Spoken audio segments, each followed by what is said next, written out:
Buenas tardes, nos complace compartir con ustedes este tema del Estatuto Procesal del Derecho Internacional Privado. Nuestro grupo está conformado por Lilibet Escobar, Erinson Guzmán, Daisy Hernández, Luis Ruiz y mi persona, Katia Alvarino. Comenzaremos hablando de la aplicación y prueba del derecho extranjero. La aplicación de una ley extranjera se presenta básicamente en el desarrollo de la etapa probatoria de un proceso. En este caso, puede ser aportada como una prueba en sí misma, o sea, cuando una de las partes la adjunta al proceso o cuando es requerida por el juez para no incurrir en una denegación de justicia. Frente al derecho colombiano, una ley extranjera puede ser aquella que ha sido creada por un legislador o aquella que ha sido el fruto de un proceso concertado en el seno de una organización internacional, sea de carácter público, como en el caso de las agencias adscritas a las Naciones Unidas, como el UNIDROIT, o de carácter privado, como la Cámara de Comercio Internacional con sus Incoterms. La aplicación de la norma puede darse de acuerdo a tres ítems. Primero, por orden de las normas internas del derecho internacional privado. Generalmente lo que hace una regla de conflicto de leyes es básicamente designar la ley que se estima más apropiada para resolver la cuestión propuesta ante el juez o tribunal competente. De ahí que la aplicación de una ley o norma extranjera pueda ser comandada por las normas internas de derecho internacional privado, las cuales establecen el derecho aplicable a una cuestión dada, pudiéndose presentar el caso en que dicha ley o norma sea diferente o no pertenezca al derecho interno del país donde se solicita. Un ejemplo de esto lo podemos encontrar en el artículo 23 del Código de Procedimiento Civil. En este se otorga una competencia indirecta a un derecho extranjero. Ello como consecuencia de la competencia que le brinda a un tribunal extranjero que deberá aplicar sus normas de derecho internacional privado, las cuales en última instancia son las que determinarán la ley competente, que en este caso podrá ser su ley interna o una ley extranjera. Les voy a anunciar algunos de los numerales que establece ese artículo para mirar esa aplicación.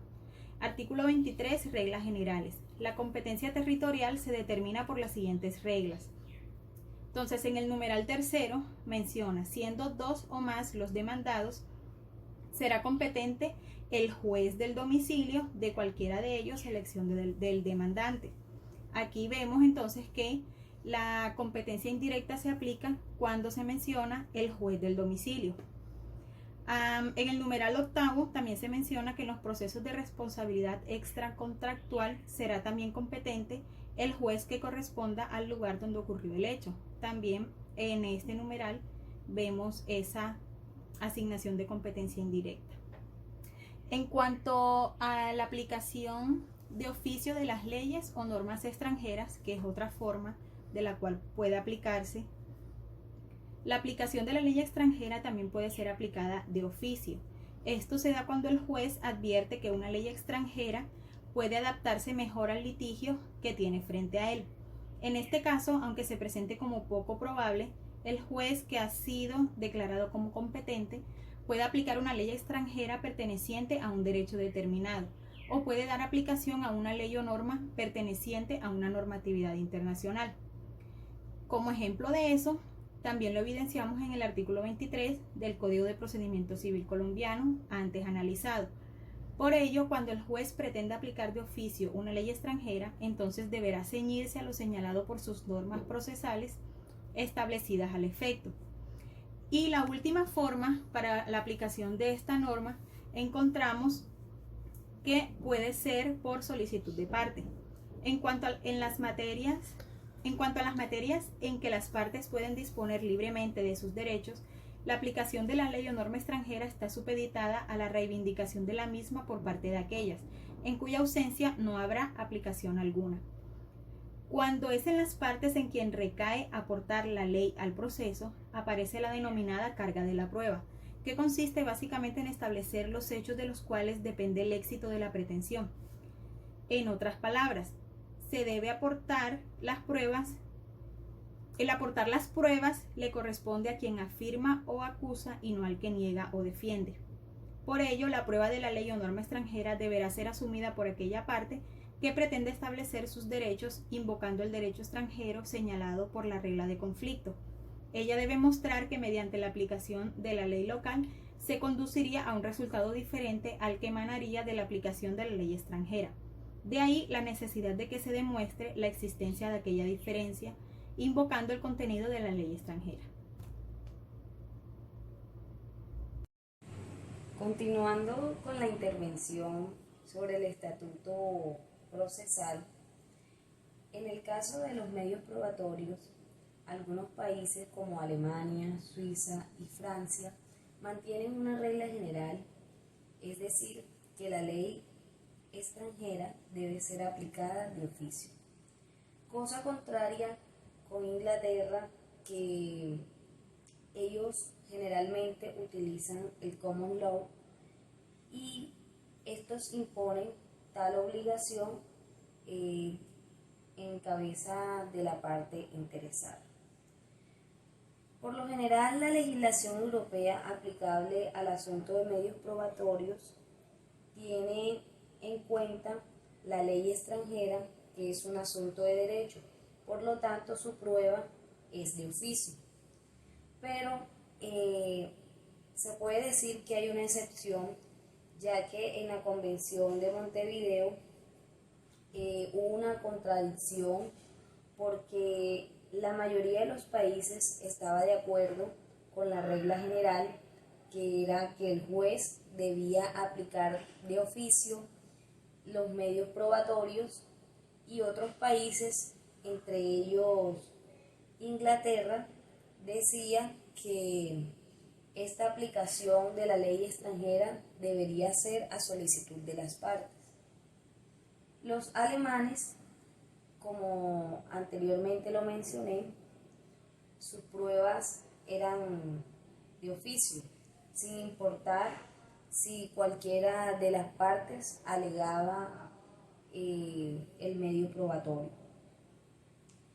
De igual manera, la carga probatoria, en ese caso cuando se aplica de oficio, le tocaría al juez encargarse de investigar, determinar y aplicar la ley extranjera apropiada al caso que corresponda, lo cual él debía recurrir a todas las fuentes normativas para poder encontrar una información adecuada al caso.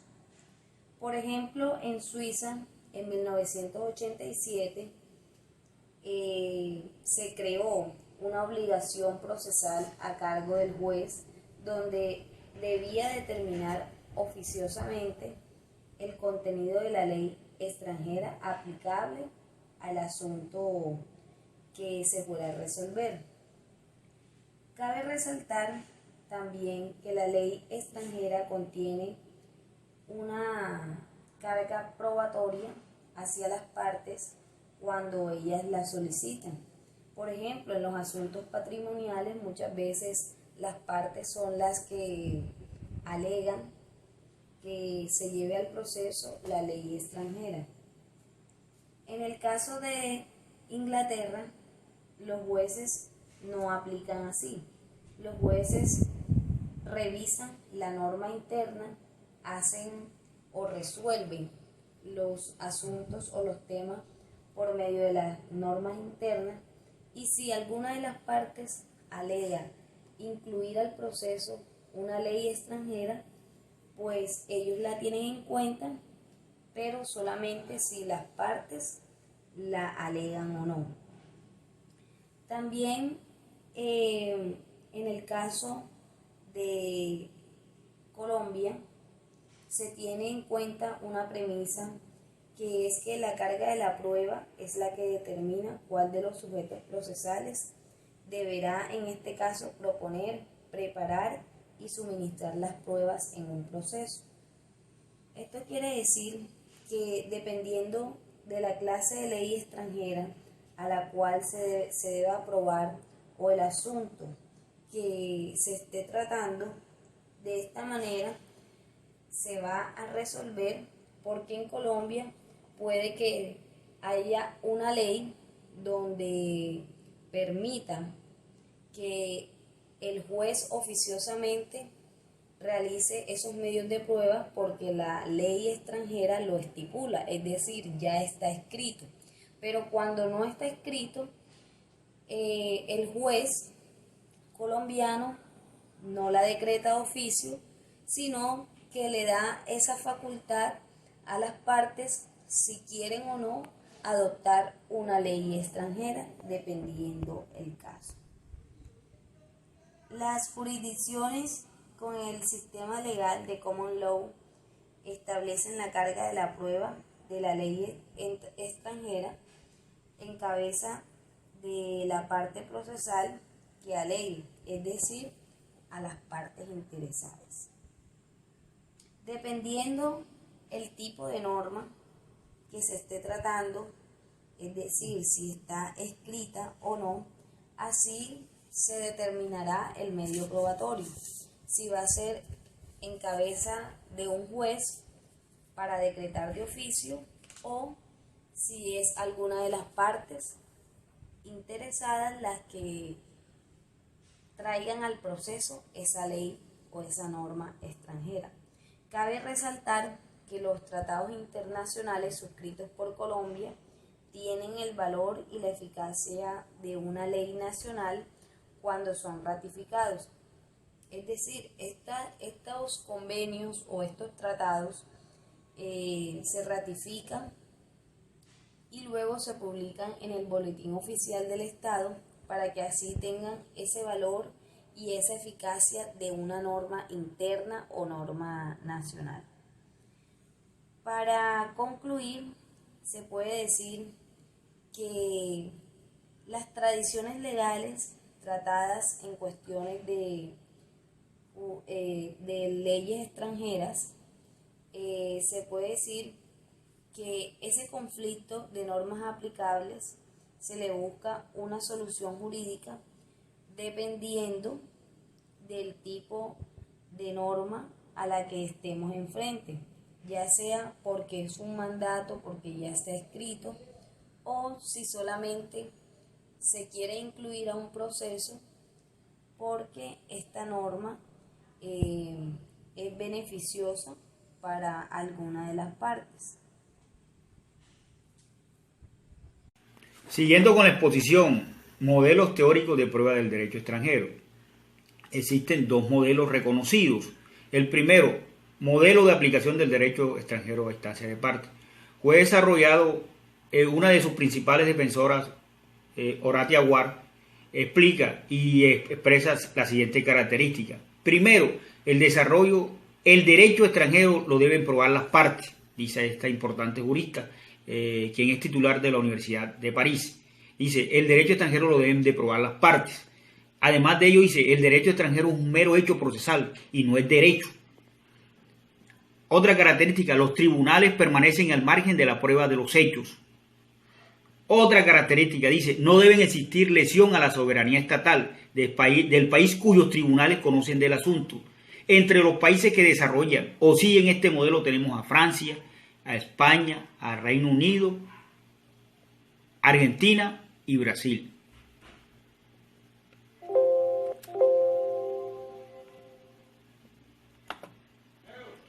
Ahora bien, el siguiente modelo, modelos teóricos de prueba del derecho extranjero. El siguiente modelo es modelo de aplicación del derecho extranjero de oficio por el tribunal del asunto. Una de sus principales características dice que el derecho extranjero lo debe probar el tribunal que conoce del asunto. Otra característica dice, el derecho extranjero es derecho. No por aplicarse en otro país el derecho extranjero deja de ser derecho y desarrolla una función estrictamente jurídica, dice este modelo. Además de ello, expresa de que el derecho extranjero resuelve los casos, zanja la controversia. Otra característica, el derecho extranjero debe ser tratado igual que el derecho del país cuyos tribunales conocen del asunto. Entre los principales países que desarrollan este modelo o que aplican este modelo son Austria, Turquía, Suiza, Italia, Venezuela, Bélgica, Alemania, Japón y algunos estados de América del Sur. Ahora bien, vamos a entrar a un tema que es un tema interesante también, que es la Convención Interamericana sobre Recepción de Pruebas en el Extranjero. Colombia adoptó esta convención mediante la Ley 31 de 1987 y su protocolo adicional, que también fue adoptado en la ciudad de Bolivia, en el país de Bolivia y en la ciudad de La Paz. Esta convención estableció un marco aplicable y dice que elevó a los exhortos a cartas rogatorias. Esta convención aplica a los exhortos a cartas rogatorias que soliciten la obtención de pruebas o informes en el extranjero. Puede ser de índole civil o comercial, criminal, laboral, contencioso administrativo, además de ello juicios arbitrales u otras materias, objeto de jurisdicción especial. Pero esta convención establece ciertos requisitos. Por ejemplo, dice que debe tener como requisito básico que debe tener que la indicación clara y precisa del objeto de la prueba solicitada. Otro requisito, copia de los escritos y resoluciones, además de los nombres y direcciones. En cuanto al punto 2, hay que decir que la copia de los escritos y resoluciones, por cuanto estos deben ser elevados a cartas rogatorias, y debe ser una copia y escrito bien clara y precisa sobre el tema a tratar. También dice que podrán ser tramitados por autoridades judiciales, por funcionarios consulares o agentes diplomáticos en cuanto a la tramitología de este. Bueno, estos procedimientos deben requerirse, o mejor, exigen ciertos requisitos. Por ejemplo, no deben contravertir la legislación del Estado exhortado, es decir, no debe ser contraria a la ley de ese Estado. Además de ello, también dice que la parte interesada debe remitir los medios económicos u otros necesarios para la tramitación de la prueba a la autoridad competente, es decir, que las partes deben de poner de sí para que estos trámites, para la celeridad del trámite que se requiere. La parte interesada debe legalizar los exhortos o cartas rogatorias o tramitarlo por vía consular o diplomática. El exhorto o carta rogatoria debe ser traducido al idioma oficial del Estado requerido. Es decir, de que si este es un idioma que no es el castellano, en el caso de Colombia debe ser traducido al idioma castellano. Ahora bien, para el caso nuestro, el caso de Colombia, existen ciertos vehículos procesales o ciertos medios para poder allegar las pruebas al proceso. Por ejemplo, la prueba de oficio, aquella que es proferida por el tribunal del asunto. El decreto de la prueba a petición de parte. Esas son las partes las que solicitan la prueba a requerir. La prueba documental. Esta prueba documental también debe cumplir con ciertas exigencias. Por ejemplo, debe ser autenticada por agente diplomático, cuya firma se debe de abonar por parte del Ministerio de Relaciones Exteriores. La prueba testimonial también está como que hace parte dentro de los procesos. En cuanto a la ley extranjera, frente a un juez colombiano se prueba mediante un documento que haya sido sometido a las formalidades diplomáticas o a ciertas solemnidades respectivas en lo tocante a la legislación escrita. Ahora bien, con la costumbre, frente a este tema tenemos que hacer la claridad.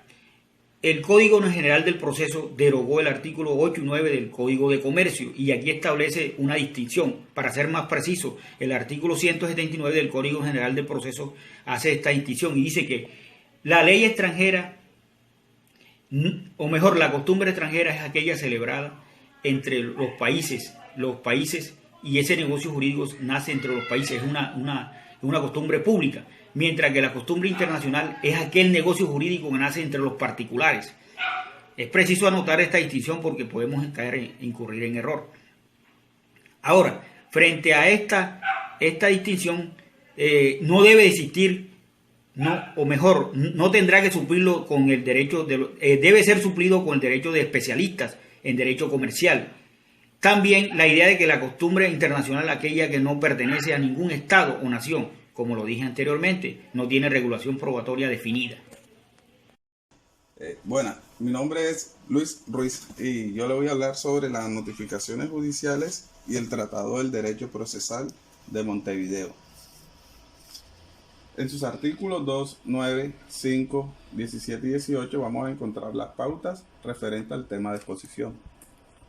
Bueno, en el convenio del 15 de noviembre de 1965 sobre la notificación o traslado en el extranjero de documentos judiciales y extrajudiciales en materia civil o comercial, el cual fue ratificado por Colombia a través de la Ley 1073 del 2006. Bueno, en su artículo 2 nos dice que cada estado contratante designará una persona central que asuma la función de recibir las peticiones de notificación o traslado procedentes de otro estado contratante y darle curso ulterior. Cada estado organizará la autoridad central de conformidad a su propia ley. En su artículo 9 nos dice que cada estado contratante tiene la facultad de realizar directamente, por medio de sus agentes diplomáticos o consulares, sin medida de compulsión alguna, las notificaciones a traslado de documentos judiciales a las personas que se encuentren en el extranjero. Todo estado podrá declarar que se opone a la utilización de esta facultad dentro de su territorio, salvo que el documento deba ser notificado o trasladado a un nacional del estado de origen. En su artículo 5 nos dice: las autoridades central del estado requerido procederá u ordenará proceder a la notificación o traslado del documento. Ya según la forma prescrita por la legislación del estado requerido para la notificación o traslado de los documentos otorgados en este país y que se destinen a personas que se encuentren en su territorio. B. Ya sea según la forma particular solicitada por el requirente, siempre que no resulte incompatible con la ley del estado requerido, salvo en el caso previsto en el párrafo primero, letra B. El documento podrá entregarse siempre al destinatario que lo acepte voluntariamente. Si el documento debe ser objeto de notificación o traslado conforme al párrafo primero, la autoridad central podrá solicitar que el documento sea redactado o traducido a la lengua o a unas lenguas oficiales de su país. La parte de la solicitud que, conforme al formulario modelo anexo al presente convenio, contiene los elementos esenciales del documento, se remitirá al destinatario. En su artículo 17 nos dice que los documentos extrajudiciales que emanen de autoridades o funcionarios ministeriales de un estado contratante podrán ser remitidos a efecto de notificación o traslado en otro estado contratante según las modalidades y condiciones previstas por el presente convenio. En su artículo 18 nos dice que cada estado contratante podrá designar, además de la autoridad central, otras autoridades, determinando el alcance de sus competencias. Sin embargo, el requirente tendrá siempre derecho a dirigirse directamente a la autoridad central. Los estados federales tendrán la facultad de designar varias autoridades centrales. Aquí tenemos un modelo de petición y certificado donde nos dice que es con los fines de notificación o traslado en el extranjero de un documento judicial o extrajudicial. Bueno, seguimos con el Tratado del Derecho Procesal de Montevideo de 1889. En su título primero nos habla de los principios generales. En el título segundo de las legalizaciones. En el título tercero del cumplimiento de los exhortos, sentencias y fallos arbitrales. Bueno, en el título primero, en el artículo primero tenemos: los juicios y sus incidencias, cualquiera que sea su naturaleza, se tramitarán con arreglo a la ley de procedimientos de la nación en cuyo territorio se promuevan. En el artículo 2 nos dice que las pruebas se admitirán y apreciarán según la ley a que esté sujeto el acto jurídico. Materia del proceso, se exceptúa el género de pruebas que por su naturaleza no autorice la ley del lugar en que se sigue el juicio. En el artículo 3 del título segundo tenemos las sentencias o laudos homologados expedidos en asuntos civiles o comerciales, las escrituras públicas y demás documentos auténticos otorgados por los funcionarios de un estado y los exhortos y cartas rogatorias surtirán sus efectos en los otros estados signatarios con arreglo a lo estipulado en este tratado, siempre que estén debidamente legalizados.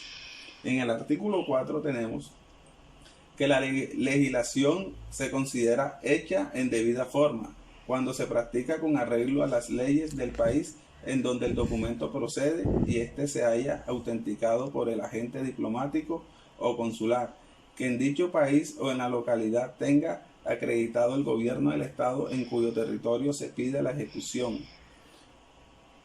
En el artículo 5 del título tercero nos dice que las sentencias y fallos arbitrales dictados en asuntos civiles y comerciales en uno de los estados signatarios tendrán en los territorios de los demás la misma fuerza que en el país en que se han pronunciado, si reúnen los requisitos siguientes: a. Que la sentencia o fallo haya sido expedido por tribunal competente en la esfera internacional. B. Que tenga el carácter de ejecutoriado o pasado en autoridad de cosa juzgada en el estado en que se ha expedido. C. Que la parte contra quien se ha dictado haya sido legalmente citada y representada o declarada rebelde, conforme a la ley del país en donde se ha conseguido el juicio. D. Que no se oponga a las leyes de orden público del país de su ejecución. En el artículo 6 nos dice que los documentos indispensables para solicitar el cumplimiento de las sentencias y fallos arbitrales son los siguientes: una copia íntegra de la sentencia o fallo arbitral,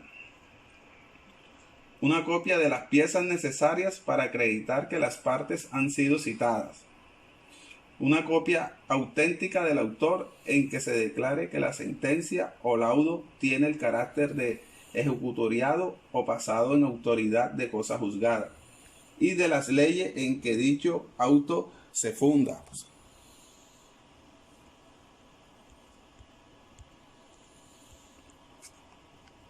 Seguimos con el artículo 7, el cual nos dice que el carácter ejecutivo o de apremio de las sentencias o fallos arbitrales y el juicio a que su cumplimiento dé lugar serán los que determina la ley de procedimiento del estado en donde se pide la ejecución.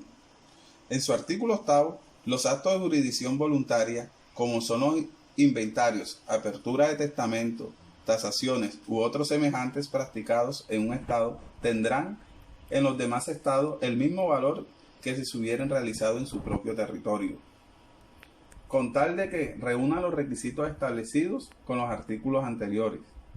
En el artículo 9, los exhortos y cartas rogatorias que tengan por objeto hacer notificaciones, recibir declaraciones o practicar cualquier otra diligencia de carácter judicial se cumplirán en los estados signatarios, siempre que dichos exhortos o cartas rogatorias reúnan las condiciones establecidas en este tratado. En el artículo 10 nos dice que cuando los exhortos o cartas rogatorias se refieran a embargos, tasaciones, inventarios o diligencias preventivas, el juez exhortado proveerá lo que fuere necesario respecto al nombramiento de peritos, tasadores, depositarios y en general a todo aquello que sea conducente al mejor cumplimiento de la comisión. En su artículo 11 nos dice: los exhortos y cartas rogatorias se diligenciarán con arreglo a las leyes del país en donde se pide la ejecución.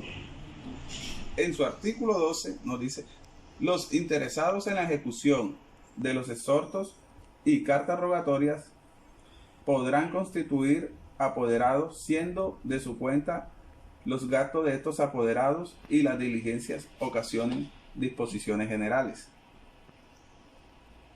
En su artículo 13 nos dice que no es indispensable para la vigencia de este tratado su ratificación simultánea por todas las naciones signatarias. La que lo apruebe lo comunicará a los gobiernos de las repúblicas argentina y oriental del Uruguay, para que lo hagan saber a las demás naciones contratantes. Este procedimiento hará las veces del canje. En su artículo 14 nos dice que el hecho del canje en la forma del artículo anterior este tratado quedará en vigor desde ese acto por tiempo indefinido. En su artículo 15 nos dice que si alguna de las naciones signatarias creyese conveniente desligarse del tratado o introducir modificaciones en él, lo avisará a las demás, pero no quedará desligada sino 2 años después de la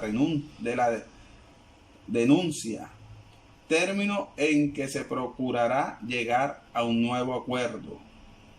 Y en su artículo 16 nos dice en el artículo 13, es extensivo a las naciones que no habiendo concurrido a este Congreso quisieran adherirse al presente tratado.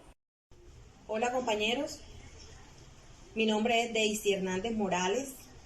El tema que les voy a tratar es tratado en materia de procesal. Primero comenzaremos con el Tratado de Montevideo sobre derecho procesal. Aquí trataremos 2 aspectos, como son los juicios y su incidencia y las pruebas. Con respecto a los juicios y su incidencia, cualquiera que sea su naturaleza, se tramitará con arreglo a la ley de procedimiento de la nación. Y en cuanto a las pruebas, se admitirán según la ley que esté sujeto el acto jurídico. Ahora, con el Código de Bustamante, en derecho procesal internacional, la ley de cada estado contratante determinará la competencia de los tribunales, así como la organización. Con respecto al Tratado de Colombo Ecuatoriano de 1903, Derecho de los Extranjeros, los tratados internacionales son una fuente de gran valor, eliminan los conflictos de la ley.